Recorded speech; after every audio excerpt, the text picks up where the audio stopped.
Eh bien yo tout le monde, c'est Zelvat, aujourd'hui on se retrouve pour une nouvelle vidéo et comme les dernières vidéos en fait ça va être une vidéo de review. Mais c'est une review de quel produit aujourd'hui? Vous l'avez sûrement lu dans le titre, c'est une review d'un ordinateur portable qui possède deux écrans, donc c'est quand même assez innovant. Il s'agit du Asus ZenBook Duo. Donc notamment c'est vraiment une bonne config que j'ai là, il y a un i7 de 11e génération, 32 Go de RAM, un SSD d'1 TB, la carte graphique d'NVIDIA, la MX 450. Qui voilà est une carte graphique plutôt pour le travail, mais on va voir que même sur certains jeux, elle ne se décourage pas.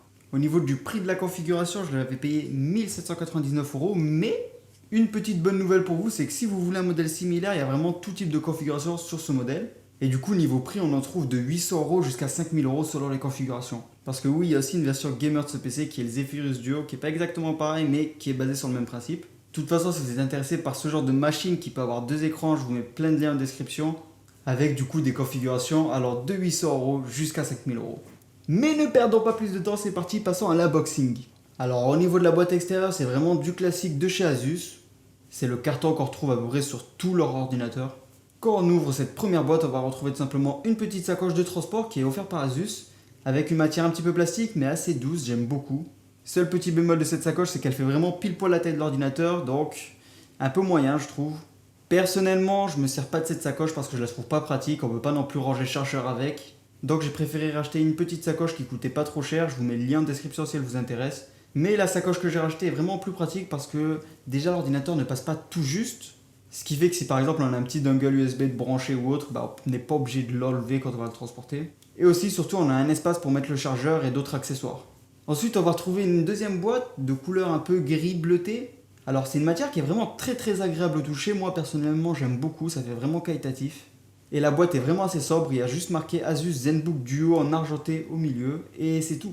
Quand on ouvre cette boîte, on retrouve en premier lieu l'ordinateur, mais il y a aussi une petite étiquette qui est collée, qui est là juste pour rappeler quelques avantages de l'ordinateur. Sur le côté, on va tout simplement retrouver un petit compartiment où il y a le chargeur de l'ordinateur. Et enfin, une fois l'ordinateur retiré, on peut tout simplement venir soulever encore un autre petit compartiment qui sert tout simplement juste à loger tous les petits manuels d'utilisation qu'il peut y avoir. Maintenant que l'unboxing est fait, que vous avez vu un peu tout ce que contient la boîte, on va passer directement à l'ergonomie. Au niveau de l'ergonomie, il fait 32 cm de long sur 22 de large et sur 1,69 cm d'épaisseur. Donc sincèrement, c'est un ordinateur qui reste quand même assez facilement transportable. A noter que l'ordinateur pèse quand même 1,62 kg, donc c'est pas non plus un ultra portable comme un MacBook Air ou un MacBook Pro par exemple. Mais sincèrement, je l'ai beaucoup utilisé et beaucoup transporté et je trouve pas que le poids soit si dérangeant que ça. Alors au niveau du design de l'ordinateur, il est en grande partie en métal. Un métal, voilà, c'est joli avec un espèce d'effet brossé en arrondi, je sais pas trop comment ça s'appelle, mais je trouve ça vraiment joli. Au niveau de la couleur, c'est assez similaire à ce qu'on avait sur la boîte, donc c'est un espèce de bleu nuit avec le logo Asus qui va venir en chromé. Mais le plus important, c'est quand on ouvre cet ordinateur, on vient voir le deuxième écran de 14 pouces s'incliner à 7 degrés. Alors sincèrement, 7 degrés c'est quand même léger. Mais si jamais vous prenez des modèles les plus récents ou un modèle Zephyrus, donc la gamme gamer, ce petit problème sera corrigé vu que sur les nouveaux modèles, l'écran ne vient pas s'incliner à 7 degrés mais à 13 degrés. Et même si vous prenez un modèle comme ça, il y a une solution très simple, c'est un petit support qui est fourni par Asus, que vous pouvez voilà, tout simplement venir coller en dessous de l'ordinateur afin de surélever automatiquement l'ordinateur. Et sincèrement, moi j'utilise tout le temps le support et je trouve qu'il fait largement le taf, il règle ce problème d'inclinaison qui est trop faible. Alors un petit inconvénient qui est causé à cause de cet écran, c'est que vu qu'il y a tout un écran qui vient sur la partie qui est normalement réservée au clavier en temps normal, et bien simplement le clavier se retrouve beaucoup plus bas. Et sincèrement, au premier abord, c'est vraiment un peu dépaysant parce qu'on n'est pas du tout habitué à ce genre de form factor sur un ordinateur portable. Mais au final, après seulement quelques jours d'adaptation, on se fait assez vite à ce clavier. Un autre petit inconvénient qui est lui aussi causé par l'écran, c'est que vu qu'on est obligé de descendre le clavier, il n'y avait plus la place pour le trackpad qui a donc été localisé tout à droite. Donc pour les gauchers, je vous conseille d'utiliser une souris à côté. Dans tous les cas, moi j'utilise quand même souvent une souris à côté parce que sincèrement le trackpad là je le trouve pas incroyable. Disons qu'il fait le taf mais il est quand même très petit et moi je préfère les trackpads qui sont vraiment assez grands comme on peut avoir par exemple sur le MacBook Pro. D'ailleurs si les MacBook Pro peuvent t'intéresser, j'ai fait une vidéo sur un MacBook Pro de 2017 qui du coup m'avait coûté à peu près 700 €. Je te la mets en fiche, je t'invite à aller la voir si ça t'intéresse.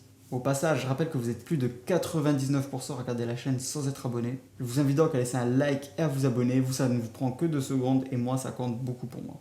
Pour en revenir à l'ergonomie et au trackpad, il y a quand même une petite solution si vous voulez absolument utiliser un trackpad. C'est tout simplement que lorsque vous ne vous servez pas du deuxième écran, vous pouvez tout simplement le transformer en trackpad. Donc l'ordinateur prévoit des raccourcis pour ça, il y a pas mal de raccourcis qui sont prévus avec le trackpad. Mais par exemple, moi il me suffit de taper avec 3 doigts sur le deuxième écran pour activer le mode trackpad et donc transformer tout cet écran en un gigantesque trackpad. Même si ça reste quand même dépaysant du coup que dans ce cas-là, le trackpad soit au-dessus du clavier. Même si je le rappelle, le deuxième écran à la base est fait pour être un écran, pas pour être un trackpad. Et du coup quand même un point qui me paraissait pas du tout important au début mais que je me suis vite attaché et que j'utilise vraiment tous les jours quand je m'en sers, c'est le fait que les deux écrans soient tactiles. Alors vu comme ça on se dit peut-être bon ok pourquoi pas, mais sincèrement je vous assure que c'est vraiment un plaisir à utiliser. Surtout aussi quand on utilise le stylet qu'Asus nous fournit, que ce soit pour dessiner ou pour écrire. Personnellement j'aime vraiment beaucoup le fait que ces deux écrans soient tactiles. Même si au début je pensais que c'était quelque chose de gadget, il s'avère qu'au final c'est beaucoup plus utile et pratique surtout. Au niveau du clavier, une fois qu'on a appris à l'utiliser, il est vraiment très agréable. Je trouve que la sensation quand on va taper sur les touches est vraiment bonne et confortable. Et enfin, si vous utilisez cet ordinateur dans un environnement où il y a peu de lumière, sachez que le clavier est rétroéclairé avec 3 niveaux différents. Et sincèrement, même quand je l'utilisais dans le noir, je mettais pas forcément le rétroéclairage au maximum. En parlant du clavier, on retrouve les boutons de contrôle sur sa ligne supérieure, notamment les boutons classiques, la luminosité, le son, mais aussi certains boutons de raccourci qui sont assez pratiques pour par exemple couper ou éteindre la caméra, faire des captures d'écran, ouvrir le logiciel MyAsus qui permet de contrôler l'ordinateur, ou encore, vu que cet ordinateur a deux écrans, pour switch les programmes entre les deux écrans. Sur la tranche droite du PC, on va retrouver un port USB 3.2 ainsi qu'une prise jack et aussi un lecteur de carte micro SD. Vu que cet ordinateur est destiné aux créateurs, ça me semble de toute façon logique qu'il y ait au minimum un lecteur de carte dessus. Et enfin, sur le côté gauche, on retrouvera un port HDMI ainsi que deux ports Thunderbolt qui serviront aussi à la recharge du PC. Maintenant, on va passer aux caractéristiques techniques de ce PC, il y a pas mal de choses à dire dessus. Sur la configuration que j'ai pris, le processeur est un Intel Core i7 de 11e génération. Précisément, il s'agit du 1165 G7 qui possède 4 cœurs, 8 threads. Il est cadencé de base à 2,8 GHz mais il peut monter jusqu'à 4,7 en turbo. C'est un CPU Intel haut de gamme destiné au PC portable. Et quoi de mieux qu'un rendu vidéo pour tester les performances de l'ordinateur.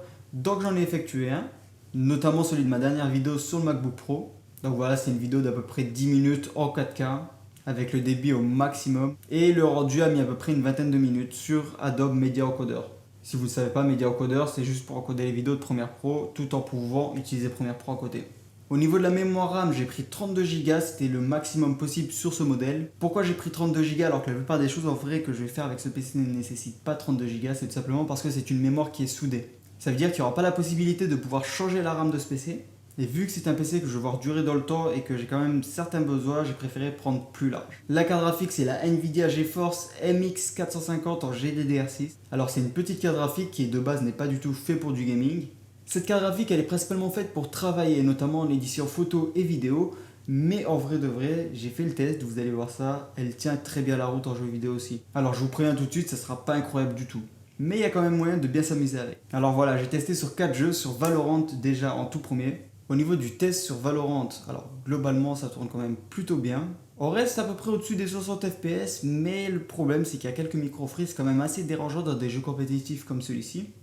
Mais pour se divertir un peu et faire quelques parties en unranked par exemple quand on est en déplacement, ça peut être vraiment pas mal. Parce que sinon, à part ces quelques micro-freezes qu'il y a à certains moments, c'est pas tout le temps, le jeu tourne globalement bien. Alors Fortnite, c'est là où j'étais un peu plus déçu, c'est que même si globalement le jeu tourne bien, on est plus ou moins autour de 60 FPS, voire même un petit peu au-dessus, il y a des micro-freezes qui sont un peu plus présents et qui sont un peu plus gênants sur ce jeu, donc ça reste jouable, mais il faut pas espérer vouloir jouer en mode compétitif ou autre, c'est vraiment jouer en mode full détente. Là par contre on arrive sur deux jeux où j'ai quand même été plus satisfait. Il s'agit de GTA V et de FIFA. Alors GTA V, à part un ou deux réglages qui étaient en très élevé, j'ai mis tout en ultra au maximum. Et ça tourne nickel, il n'y a pas spécialement de micro-freeze. Le jeu est bien, le jeu est fluide. Franchement, je suis entièrement satisfait de GTA V. Si c'est un jeu auquel vous voulez jouer sur cet ordinateur, ça sera entièrement possible. Et enfin FIFA, pourquoi FIFA? Parce que je me dis que ça peut être cool en déplacement des fois de pouvoir juste sortir sa manette et de jouer à FIFA. Du coup j'ai lancé le jeu en ultra et aucune surprise, ça tourne nickel, il n'y a pas un seul freeze, pas un seul lag, c'est fluide à 100%. Au niveau de l'écran principal c'est du Full HD, donc 1920 par 1080. L'écran secondaire c'est aussi du Full HD mais vu qu'il est plus petit sur la hauteur, ça va être du 1920 par du 515. Les deux écrans sont tactiles et sont faits avec une dalle anti-reflet, ce qui est vraiment pratique quand on l'utilise par exemple en extérieur. Sincèrement, ils sont très lumineux, j'utilise rarement en luminosité maximum. D'ailleurs, si les couleurs de ces écrans ne vous conviennent pas, vous avez la possibilité de changer les couleurs depuis le logiciel MyAsus. Même si personnellement, j'ai laissé les couleurs de base qui me conviennent à 100%. Au niveau de la batterie, avec une utilisation vraiment classique de chez classique, on est à peu près à 9-10 heures. En réel, on est plutôt aux alentours de 4-5 heures, c'est pas trop étonnant. Et si vous le poussez vraiment dans des retranchements en jouant à des jeux vidéo ou autres, l'autonomie sera plutôt d'environ 2 heures. Ça reste un PC portable qui est assez fin, assez léger quand même. Donc c'est normal que si à un moment on lui demande un peu plus, que la batterie ne puisse pas tenir des heures et des heures. Au niveau de la caméra, c'est une caméra en HD classique. Franchement, elle est très simple, pas incroyable non plus. D'ailleurs, j'ai exactement le même avis pour le micro, mais rien ne vaut mieux qu'un test, donc c'est parti pour le test. Et bien voilà, c'est un petit test en concret de la caméra et du micro de cet ordinateur. Là, il n'y a pas de micro de branché, c'est vraiment juste du brut, c'est ce que propose cet ordinateur de base. Donc voilà, parce que c'est quand même plus parlant avec des images, vous voyez ce que ça donne, vous entendez aussi ce que ça donne. Donc on va être clair, si vous utilisez cet ordinateur pour YouTube, ne filmez pas et n'enregistrez pas avec son son ou sa caméra. Parce que clairement ça sera pas terrible et n'importe quel téléphone moderne fera mieux. Enfin, on va parler des enceintes qui équipent ce PC parce que ce PC est équipé par Harman Kardon. Alors perso, j'ai une enceinte Harman Kardon, la Studio 2, et je trouve que sa qualité de son est incroyable, j'ai rien à lui reprocher. Donc je m'attendais à quelque chose quand même qui envoie un petit peu sur cet ordinateur. Mais sincèrement, c'est pas incroyable, que ce soit en volume ou en qualité de son. J'ai l'impression même que mon iPhone 13 Pro Max dépasse cet ordinateur. Après, je vous cache pas, pour regarder des vidéos, des séries ou autres, c'est amplement suffisant, ça fera largement le taf. Mais si par exemple vous voulez écouter de la musique ou autre, je vous conseille pas spécialement de l'écouter directement sur les enceintes, le rendu sera assez fade en fait. Maintenant, parlons un peu plus en détail de ce deuxième écran, le Asus ScreenPad Plus. Alors ce Asus ScreenPad Plus, c'est le véritable atout que propose ce PC portable. Si vous ne l'avez toujours pas compris, c'est tout simplement le deuxième écran de ce PC qui est appelé le ScreenPad Plus. Cet écran peut être désactivé très simplement si vous n'en avez pas l'utilité au moment où vous en servez. Sur cet écran, on va retrouver un panel de contrôle avec tout un tas d'options personnalisables. Notamment, voilà la possibilité d'accéder à des raccourcis, de couper le micro, la caméra, de transformer cet écran en trackpad aussi. Notamment, moi j'ai activé un raccourci qui permet que juste en cliquant avec 3 doigts sur le ScreenPad Plus, ça le transforme automatiquement en pavé tactile. Comme vous l'avez sans doute remarqué depuis le début de cette vidéo, cet ordinateur ne propose pas de numpad à côté. Mais si vous êtes vraiment un habitué du numpad, il y a la possibilité d'en faire apparaître un sur le ScreenPad, via notamment la barre de contrôle. Après, pour les utilisateurs des logiciels de chez Adobe, il y a la possibilité de faire apparaître un panel de contrôle quand vous allez utiliser les logiciels en question. Que ce soit Illustrator, Premiere Pro, Photoshop, n'importe lequel, vous allez avoir des panels qui vont vous permettre d'accéder à des raccourcis ou certains réglages. Vous pouvez le personnaliser à 100%. Personnellement, j'ai essayé au début, mais j'ai pas trouvé ça trop pertinent. Je préfère avoir d'autres informations sur le dessous que juste un panel de contrôle. Au niveau du stylet que Asus nous fournit, c'est le Asus Pen. C'est un stylet qui de base est pensé pour le dessin avec 4096 niveaux de pression différentes. Personnellement, je dessine pas du tout, je suis nul à ça, mais je l'utilise beaucoup pour notamment noter des choses sur Microsoft Whiteboard. C'est vraiment très pratique pour mettre à plat par exemple des idées ou autres. Ça fait aussi une certaine économie de papier. Et ce stylet, en vrai, du coup, il n'y a pas énormément de choses à dire dessus. À part que dessus, il y a un bouton auquel vous pouvez attribuer un raccourci, que ce soit pour faire une capture d'écran ou n'importe quoi. Mais maintenant, après un mois d'utilisation sur ce PC, qu'est-ce que moi j'en ai pensé?